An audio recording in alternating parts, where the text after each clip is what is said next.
Hi, I'm Rick Tibbetts. Welcome to Unlimit Yourself. I'm glad you're here. In this episode, we'll be talking about a concept that will undergird every episode of this podcast from here on out. It's something I like to call confident vulnerability. More than an idea, confident vulnerability is a state of being, one that is so critical for living authentically that I almost made it the title of this podcast. Today, we're going to explore the definition of confident vulnerability and how you can use it to expand self-expression, take ownership of your personal and emotional experiences, and enhance your overall mental health. Let's get started.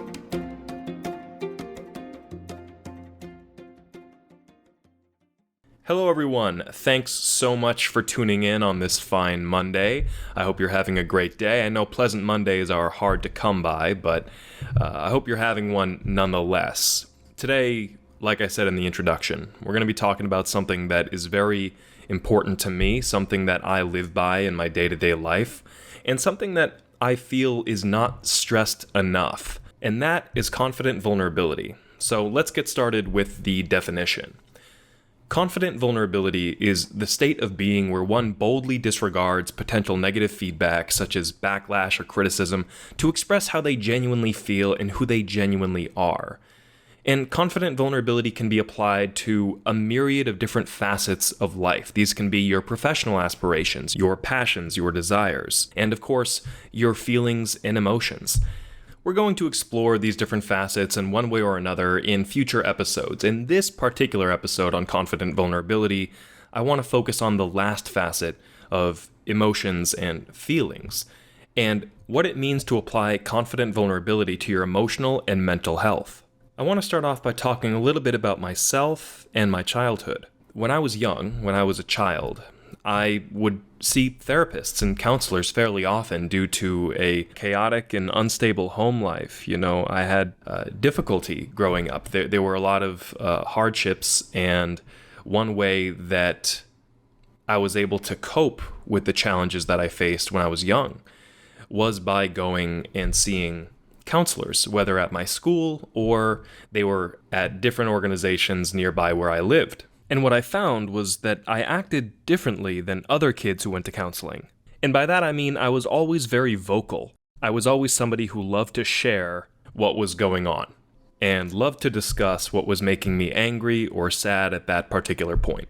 And I know that I was definitely an outlier in this regard. Most people are not at all comfortable sharing how they feel and being openly vulnerable like that. And I can't exactly tell you why I was that way, but I was back then. And I've been that way ever since. And I see that as something that has been helpful for me when trying to process my own emotions and feelings. And I also see this openness as something that can be very helpful for everybody. This does not mean that you have to really divulge everything you're feeling to everybody. That's not what this means.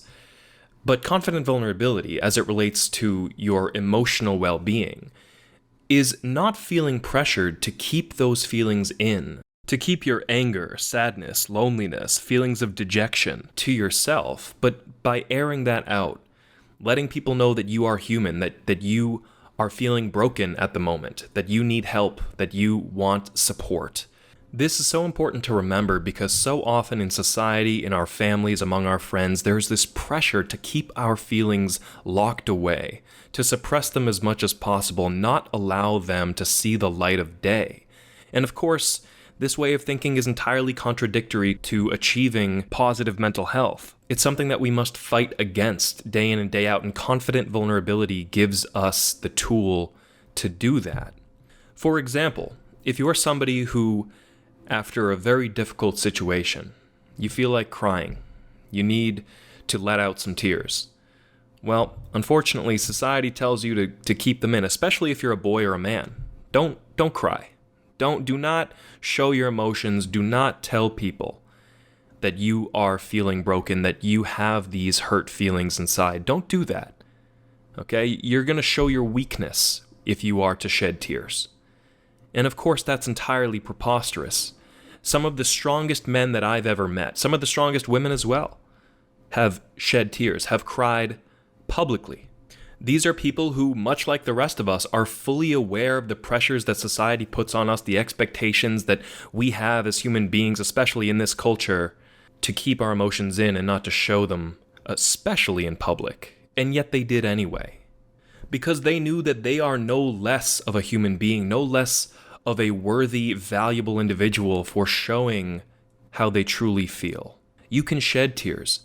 If you are feeling that hurt and you need to vent, there's nothing wrong with that. If you need to go to therapy, if you're going through a difficult period in your life and you truly need that additional support, there is nothing wrong with that. Whether you're a man, woman, black, white, Asian, Hispanic, whoever you are, however you are, needing help is entirely normal.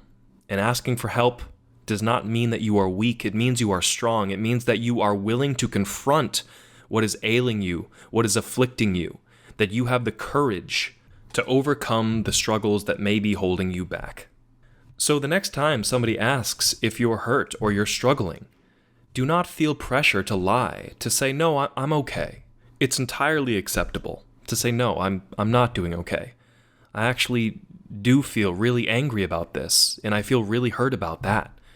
There's nothing wrong with saying these things. However, maybe you don't feel comfortable explaining how you really feel and letting others in on that. And I want to make clear that that's okay too. You can do what you feel most comfortable with. What I'm trying to get at is the fact that it's okay to vent and to let that out and to let people know about it.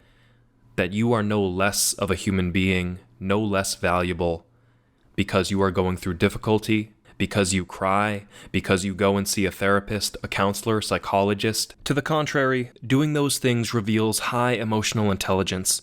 It shows that you're willing and capable of facing inner turmoil head-on and alleviating the hurt you feel, rather than let it fester for months, years, or even decades. And that is something you should be endlessly proud of.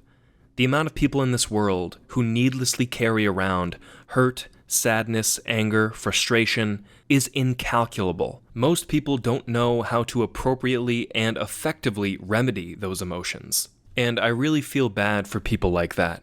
Those who get in the habit of suppressing their hurt and bad feelings. There's no two ways about it. That kind of behavior will only result in negative health outcomes and wasted time and energy. So, my advice, don't be like that. Be brave. Be honest about how you feel and take action to address it, because life is too short to put on a smiling face when in reality you're unhappy inside.